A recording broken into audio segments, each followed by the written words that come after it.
Hello दोस्तों, इस video में लैंग्वेज इंग्लिश और हिंदी का प्रैक्टिस सेट पेपर देखने वाले हैं।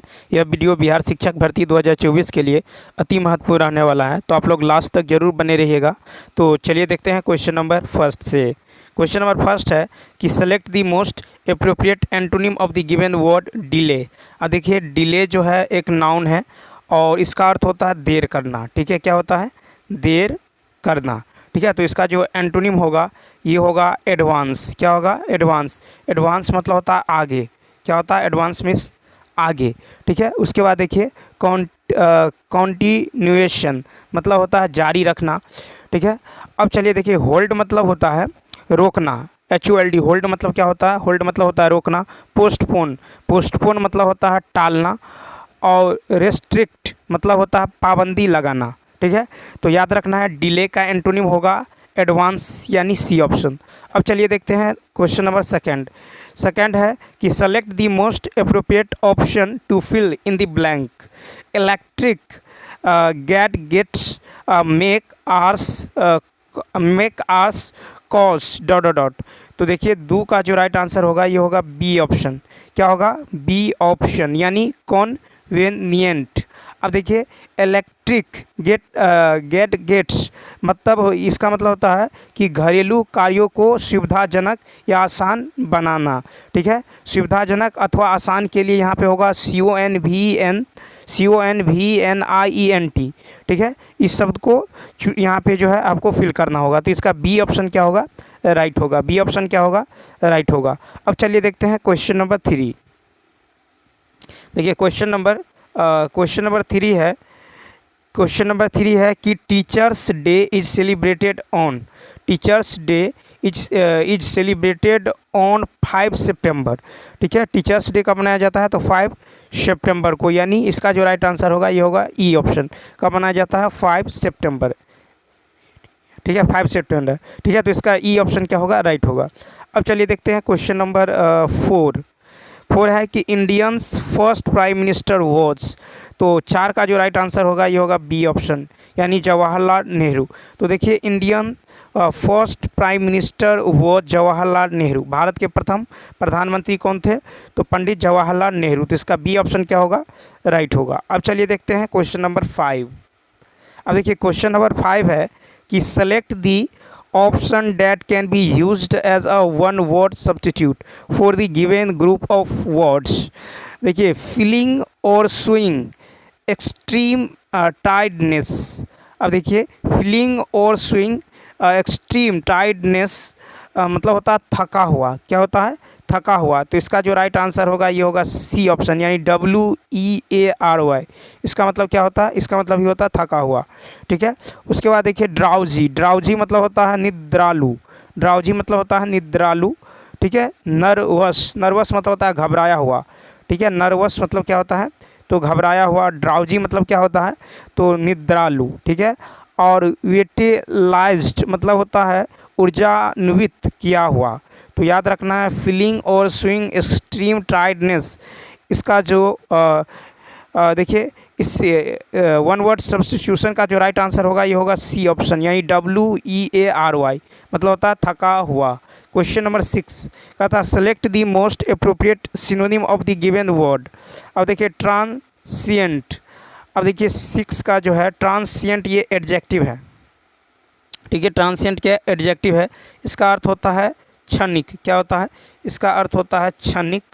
ठीक है, क्षणिक या फिर अल्पकालिक। तो इसका जो सिनोनिम होगा ये होगा आपको टेम्पोररी। क्या होगा? टेम्पोररी यानी सी ऑप्शन। टेम्पोररी होगा या ट्रांजिस्टरी होगा, इम्फेमेरल होगा। ठीक है, अल्पकालीन। और देखिए ट्रैप, TRAP, ट्रैप मतलब होता है जाल या जाल में फंसाना। ट्रैप मतलब होता है जाल में फंसाना। ट्रांसफॉर्म मतलब होता है परिवर्तन करना। और ट्रांसमिट मतलब होता है प्रसारित करना। ट्रांसमिट मतलब प्रसारित करना। तो ट्रांसिएंट इसका सिनोनिम होगा आपको टेम्पोररी। ठीक है, इसका मतलब क्या होता है? तो टेम्पोररी मतलब होता है आपको क्षणिक, अल्पकालिक। ठीक है, अब चलिए देखते हैं क्वेश्चन नंबर 7। देखिए, क्वेश्चन नंबर 7 है कि select the most appropriate option to fill in the blank. It is very difficult for her to. तो देखिए, इसका जो राइट आंसर होगा ये होगा 7 का ए ऑप्शन। ठीक है, क्या होगा? A option. तो देखिए, it is very difficult for her to keep a secret. ठीक है, it is very difficult for her to keep a secret. ठीक है, अब चलिए देखते हैं क्वेश्चन नंबर 8। क्वेश्चन नंबर 8, देखिए क्वेश्चन नंबर 8 है कि select the most appropriate option fill in the blank when the patient recovered he was dot dot from the hospital. तो देखिए 8 का जो राइट आंसर होगा ये होगा बी ऑप्शन, यानी डिस्चार्ज्ड। तो देखिए पेशेंट का हॉस्पिटल से नाम काटने अथवा हॉस्पिटल से छोड़ने के अर्थ में डिस्चार्ज शब्द का प्रयोग किया जाता है। तो when the patient recovered he was discharge from the hospital. ठीक है, तो हॉस्पिटल से नाम काटने अथवा हॉस्पिटल से छोड़ने के अर्थ में हम डिस्चार्ज शब्द का प्रयोग कर सकते हैं। ठीक है, क्वेश्चन नंबर अब देखिए 9। अब यहाँ से हिंदी शुरू होता है। अब देखिए क्वेश्चन नंबर 9। क्वेश्चन नंबर 9 है कि कौन सा वर्ण उच्चारण की दृष्टि से दंत नहीं है। तो 9 का राइट आंसर होगा सी ऑप्शन, यानी ट। तो देखिए ट वर्ण उच्चारण की दृष्टि से दंत नहीं है। ठीक है, दंत उच्चारण वर्ण जो होता है ये होता है दंत उच्चारण वर्ण। दंत उच्चारण वर्ण होता है त, त, थ, द, ध। ठीक है, तो दंत उच्चारण वर्ण है त, थ, द, ध। त, थ, द, ध। ठीक है, उसके बाद देखिए तालव्य उच्चारण वर्ण जो है तालव्य, ये है च, च, छ, च, छ, ज। उसके बाद है झ, यह, य और तालव स। ठीक है, तो तालव्य उच्चारण जो वर्ण है ये है च, छ, ज, झ, यह, य, तालव स। और मूर्धन्य उच्चारण वर्ण है ट, ठ, ड, ढ, न, व, न और मूर्धन्य स। तो देखिए मूर्धन्य जो है मूर्धन्य उच्चारण वर्ण है आपको मूर्धन्य ये है ट, ठ, ड, ढ। उसके बाद ढ, न और देखिए मूर्धन्य उच्चारण वर्ण है ट, ठ, ड, ढ, न और मूर्धन्य स। ठीक है, उसके बाद देखिए दंतोष्ठ जिन वर्णों का उच्चारण दांत से जीभ और ओठों के स्पर्श से होता है, जैसे व, यह है दंतोष्ठ, यानी जिन वर्णों का उच्चारण दांत से जीभ और ओठों के स्पर्श से होता है व। अब चलिए देखते हैं क्वेश्चन नंबर 10। देखिए क्वेश्चन नंबर 10 है कि जिस पुरुष की पत्नी साथ नहीं है इसके लिए एक शब्द कौन सा होगा। तो 10 का होगा बी ऑप्शन। देखिए जिस पुरुष की पत्नी साथ नहीं है के लिए शब्द है यह है विप्तनिक। क्या है? विप्तनिक। जिस पुरुष की पत्नी मर चुकी है उसके लिए एक शब्द है विधुर। और देखिए जिस महिला का पति मर चुका हो उसके लिए एक शब्द है विधवा। और जो नायक नायिका से विमुक्त होने पर दुखी हो उसके लिए एक शब्द है वियोगी। और वह स्त्री जिसका पति दूसरा विवाह कर ले उसके लिए एक शब्द है अद्यूढ़ा। क्या है? अद्यूढ़ा। अब चलिए देखते हैं 11। कहता है पलंग शब्द का तत्सम कौन सा होगा। C option. तो देखिए पलंग शब्द का जो तत्सम होगा ये होगा पर्यक। क्या होगा? पर्यक। पलंग फारसी भाषा का शब्द है। तत्सम शब्द का संधि विच्छेद तत् जोड़ सम होता है जिसका अर्थ होता है एक समान। क्या होता है? एक समान। क्वेश्चन नंबर देखिए नेक्स्ट है कि जिस पंक्ति या जिन पंक्तियों में समानार्थक शब्दों या वाक्यांशों की आवृत्ति हो परंतु अर्थ में अंतर हो तो वहाँ कौन सा अलंकार होता है। तो देखिए 12 का होगा सी ऑप्शन, यानी लटानुप्रास अलंकार। तो जिन शब्दों या जिन पंक्तियों में समानार्थक शब्दों या वाक्यांशों की आवृत्ति हो परंतु अर्थ में अंतर हो तो वहाँ लटानुप्रास अलंकार का प्रयोग होता है। ठीक है, उसके बाद देखिए कि लटानुप्रास अलंकार जो है यमक का ठीक उल्टा होता है। इसमें मात्रा उस शब्दों की आवृत्ति न होकर तात्पर्य मात्रा के भेद से शब्द और अर्थ दोनों की आवृत्ति होती हैं। लटानुप्रास अलंकार का उदाहरण है पंकज, तो पंकज मृगांक भी है, मृगांक से प्यार, मृगांक री प्यारी, मिली न तेरे मुख की उपमा, देखी वसुधा सारी। अब देखिए क्वेश्चन नंबर 13 कहता त्रिभुवन शब्द में कौन सा समास है। देखिए त्रिभुवन, त्रि यानी तीन, ठीक है, तो संख्या का बोध हो रहा है, तो त्रिभुवन शब्द में द्विगु समास है, यानी सी ऑप्शन क्या है, द्विगु समास। द्विगु समास का प्रथम पद संख्या वाचक होता है और अंतिम पद जो है संज्ञा होता है। द्विगु समास का उदाहरण है त्रिफला, त्रिभुज, चौराहा, नवग्रह, पंचवटी, अठन्नी। कर्मधारी का प्रथम पद विशेषण और दूसरा जो है विशेष अथवा संज्ञा होता है। कर्मधारी समास का उदाहरण है महाकवि, पीतसागर, महावीर और नराधम। क्वेश्चन नंबर देखिए 14।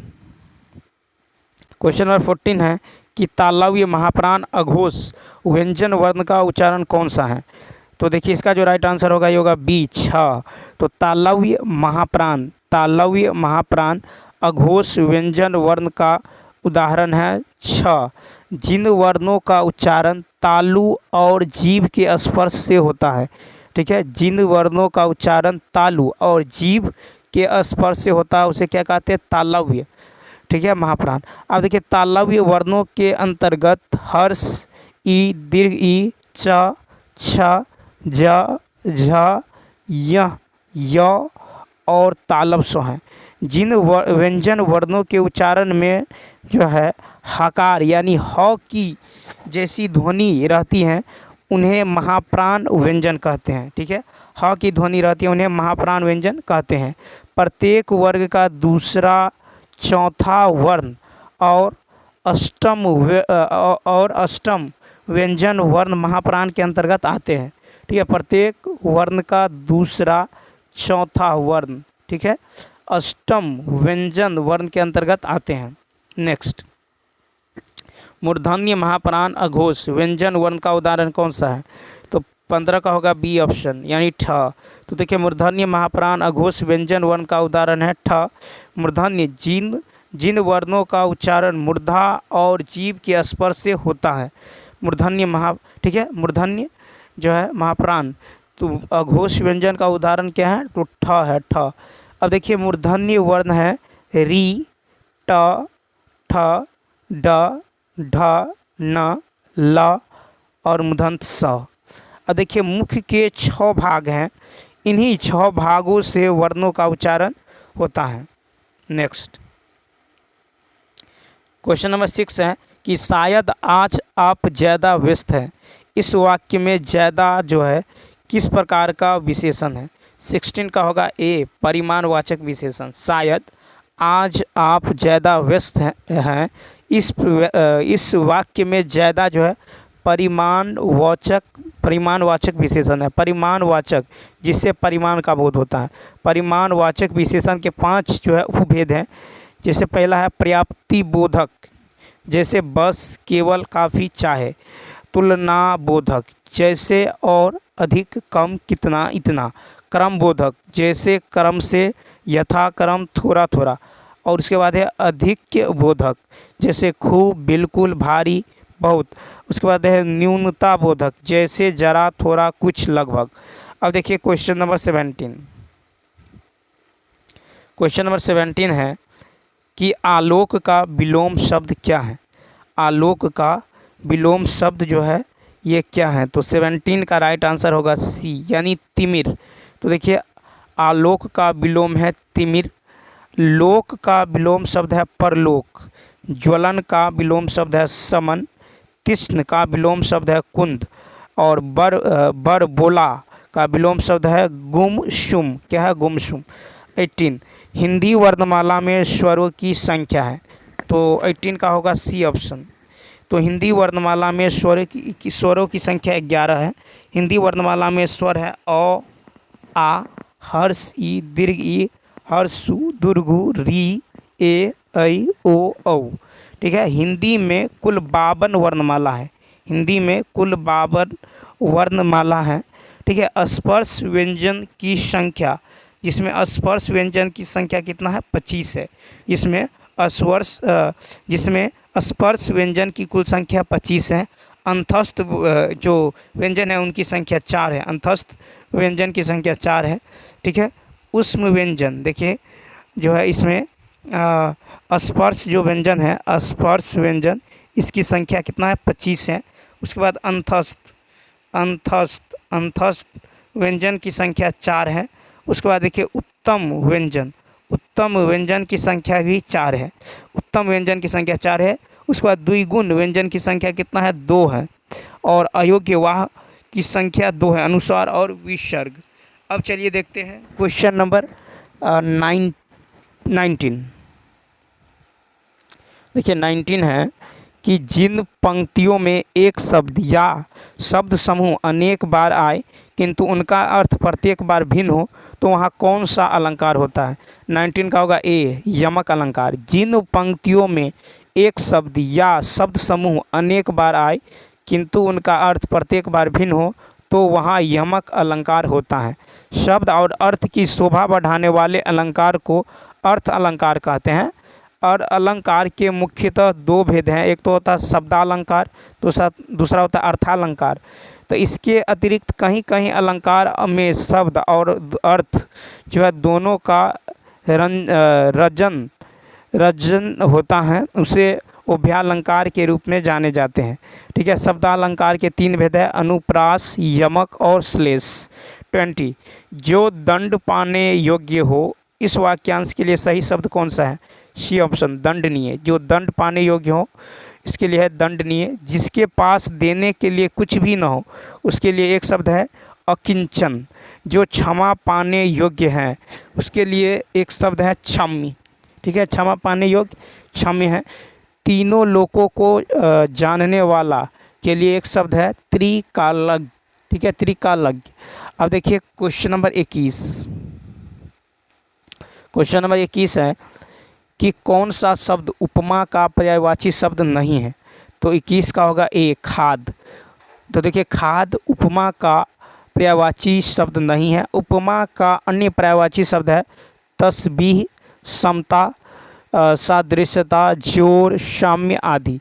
खाद्य का पर्यायवाची शब्द है भक्ष्य, आहार्य, खुराक, भोजन, भोज्य सामग्री, आहार आदि। क्वेश्चन नंबर देखिए 22 कहता चमरी जाय पर दमरी न जाए, इस लोकोकित का अर्थ क्या है?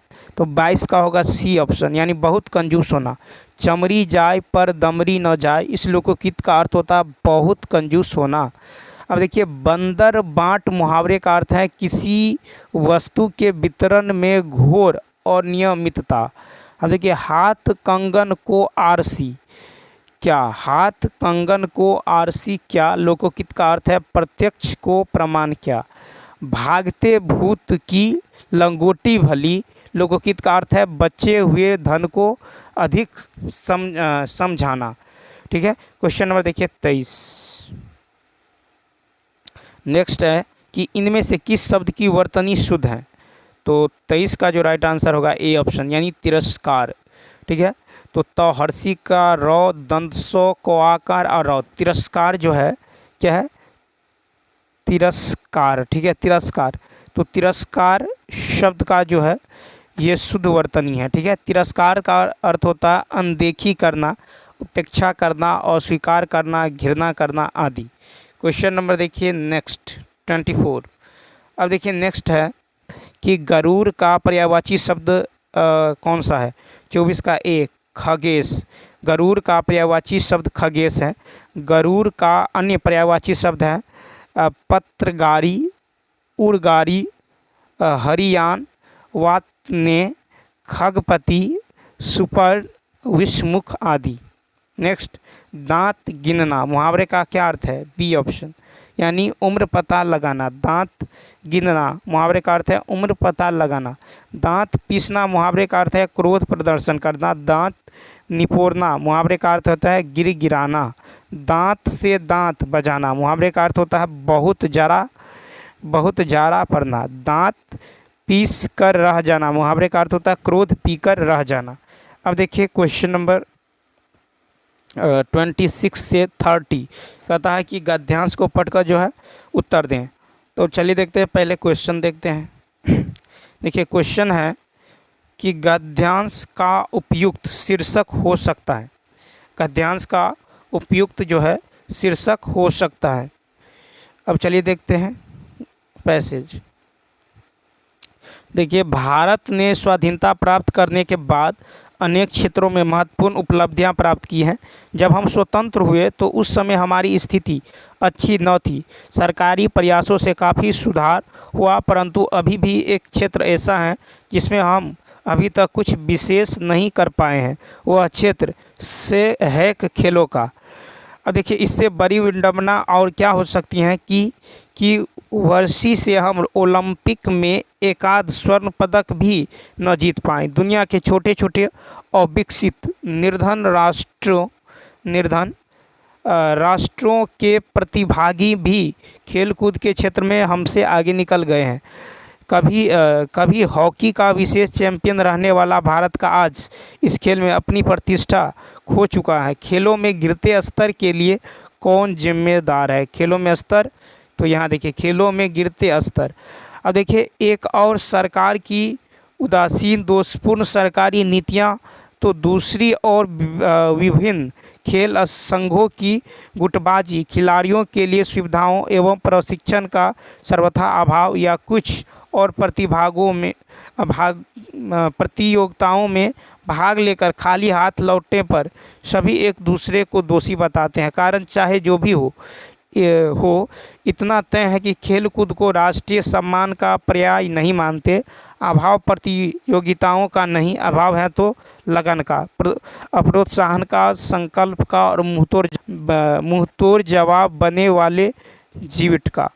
अब देखिए क्वेश्चन नंबर जो है 26 है कि गद्यांश का उपयुक्त शीर्षक हो सकता है, तो बी ऑप्शन, खेलों का गिरता स्तर। ठीक है। 27 है कि खेलों के गिरते स्तर का कारण नहीं है। देखिए, खेलों के गिरते स्तर का जो कारण नहीं है, यह है खेलों के लिए राष्ट्रीय सम्मान। ठीक है, खेलों के लिए राष्ट्रीय सम्मान। देखिए, खेलों के गिरते स्तर का कारण खिलाड़ियों के लिए सुविधाओं एवं प्रशिक्षण का अभाव भी है। खिलाड़ियों के चुनाव में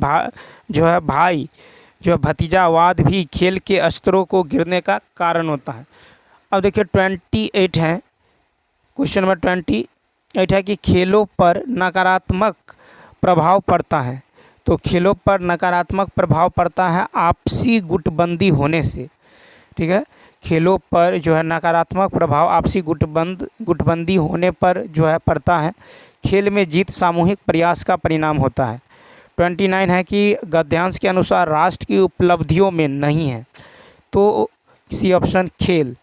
तो गद्यांश के अनुसार राष्ट्र की उपलब्धियों में खेल नहीं है। भारत का विभिन्न खेलों में अंतर्राष्ट्रीय स्तर पर प्रदर्शन बहुत खराब रहा है। क्वेश्चन नंबर देखिए 30।